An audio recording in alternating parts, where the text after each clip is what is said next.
نمرود واحد من الملوك الأربعة اللي انذكروا بالقرآن الكريم. نمرود 2500 سنة قبل الميلاد، التاريخ مالته يقول كان موجود في حضارة بابل.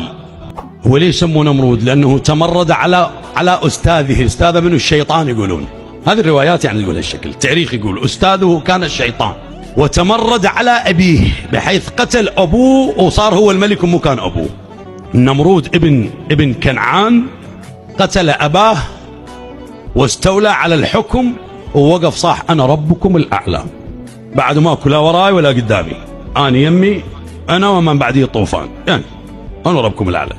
الله سبحانه وتعالى شاف هذا عتى في الأرض فسادا. الله تعالى يمهل وبعدين شنو؟ ولا شنو؟ يمهل يعطيك مهلة لكن يهملك لا. ولا تحسبن الله غافلا عما يعمل الظالمون ليوم تشخص فيه الأبصار. يجي هذا اليوم ويقتص بالدنيا ويقتص بالآخرة. هذا نمرود قلت لك سنة 2500 قبل الميلاد، قتل أبوه صار ملك، شاف عثى الله سبحانه وتعالى، شاف عبث في الأرض، عثى في الأرض فسادا، فبعث الله تعالى النبي إبراهيم على نبينا وآله وعليه أفضل الصلاة والسلام. وبدأ إبراهيم يدعو إلى التوحيد، إلى الله يدعو. سمع خبر إبراهيم النمرود، قال جيبوا لي إبراهيم، قال نجيب لك إياه. صارت مراسلات بين الطرفين، اجى إبراهيم. نمرود قال إبراهيم، قال نعم، قال أنا ربكم الأعلى. قال لا أنت مو رب. قال أنت ربك منه؟ قال ربي الذي أحاط بكل شيء. أنت محيط بكل شيء؟ نمرود قال إيه طبعا أنا محيط بكل شيء. قال خوش. قال ربي يحيي ويميت. أنت تقدر تحيي وتميت؟ نمرود قال إيه. وهي المشكلة إذا المستوى الفكري اللي قبالك ضحل ما تقدر تصل إلى النتيجة. أمير المؤمنين شو يقول صلوات الله عليه؟ يقول إذا حاججني العالم غلبته، وإذا حاججني الجاهل غلبني.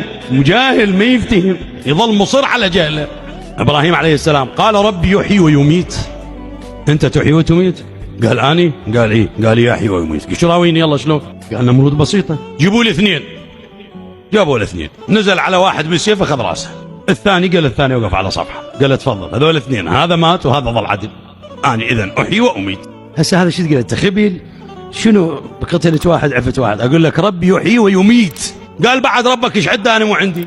قال له ربي يطلع الشمس من المشرق، وروح أنت ذا تقدر تطلعها من المغرب، تقدر؟ صفن النمرود شاف الحكي بعد، هسه هاي رهمت لها شارة، يقتل له واحد ويعدل له واحد، زين هاي شلون شو يسوي لها؟ قال له لا أنا بعدني مصر أنه أنا الرب، وأنا هاي شارة الشمس بعدين أشوف لها شارة. قال له إبراهيم براحتك. راح. صارت أكو قناعة بدين إبراهيم. المؤمنين اللي قلوبهم نظيفة صاروا يتجهون إلى إبراهيم. تحشد جيش من المؤمنين بقيادة إبراهيم أنه يقاتل جيش النمرود. زي النمرود قوة ودولة، سلاح وعدة وعدد وكلهن عدة، شلون يقدر هذا الجيش يواجهوا ذول الفئة القليلة من المؤمنين؟ صار مكان القتال يجتمعون من بعيد. المؤمنين ربع إبراهيم شافوا هذا الجيش مد البصر إلى بداية ما إلى نهاية، السلاح اللي عندهم ربعنا طالعين بتواثي، وذولاك هذا السيف وهذا المنجنيق وهذا المدري شلون يدبروها. قال إبراهيم أعطيكم أنتم دخل الرعب في قلوبكم؟ قالوا لا والله ما دخل بقلوبنا، بس الكثرة قولتها أن الكثرة تغلب الشجاعة. ذولا هواي. إبراهيم عليه السلام قال خلص، تضرعوا إلى الله، السلاح اللي عند البشر عند الله أقوى منه. شالوا ايديهم المؤمنين. شاهدي هذا واحد من الشواهد. الدعاء يستجاب بخلوص النية وبنظافة الروح. كون مو أنا ملوث متروس حقد على الوادم واجي أدعو، طبعا دعائي ما يستجاب. كون القلب نظيف أنقي قلبي وأدعو يستجاب دعائي. هذول تضرعوا إلى الله تعالى، ربي كفينا شر نمرود، ربي كفينا شر نمرود. الله سبحانه وتعالى هم أرسل يريد يذل كبرياء الناس. وقلت لك هسه شلون احنا دزلنا كورونا، اكو واحد شايف الكورونا بالله ما تنشاف، حطوها بالمجهر يكبروها آلاف المرات يلا تطلع من بيننا ما شلون شكلها ما تنشاف. المشكلة هاي أسلحة الله، أرسل عليهم جيشا من البعوض.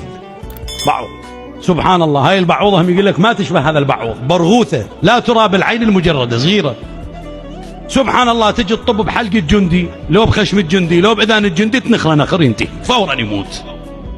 شون معجزة الكعبة؟ أرسل عليهم طيرا أبابيل ترميهم بحجارة من سجيل. هاي الحجارة أولا الطير الأبابيل يقول لك أصغر من العصفور، مفرده في اللغة العربية لو أبلة لو أبالة.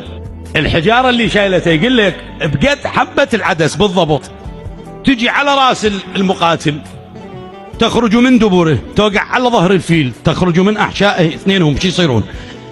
فجعلهم شنو؟ كعصف، عصف مأكول. تعرف شنو يعني؟ يعني هشيم، يعني رماد هشيم تذروه الرياح.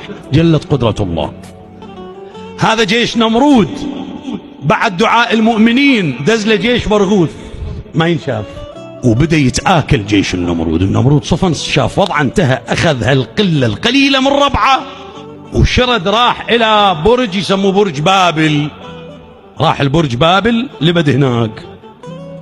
إيه هذا يلبد من صلاح ومن فلان ومن علان، لكن من الله يلبد؟ هم سبحان الله برغوثة وراه، وين ما يروح هي وراه، رزقه هي تريده، الله مسخرها إله. قوم علي طب من خشمه، وين سكنت براسه. إذا تحركت هاي البرغوثة نمرود يجن جنونه، يتخبل. شلون يهدأ فنك؟ جو سامعين القصة تقولكم، تكرمون يهدأ بالنعال. طاح حظك ابن آدم، أجل الله سامع. شاهدت نافخ عضلاتك وأنا ربكم الأعلى. ترى عندنا ناس هسه لابسه دشداشة نمرود، إذا سولفت وياه كلمتين قال لك الله ما يخلصك مني، اجيتك روح الليلة لا بتت ببيتك ما أعرف شو أسوي. سامعيها مو؟ واي سامعين هيك شتولات. بس قل لي أوقف، أنت أصلك شنو؟ أولك نطفة نذرة وآخرك جيفة قذرة. هذا علي بن أبي طالب يقول مو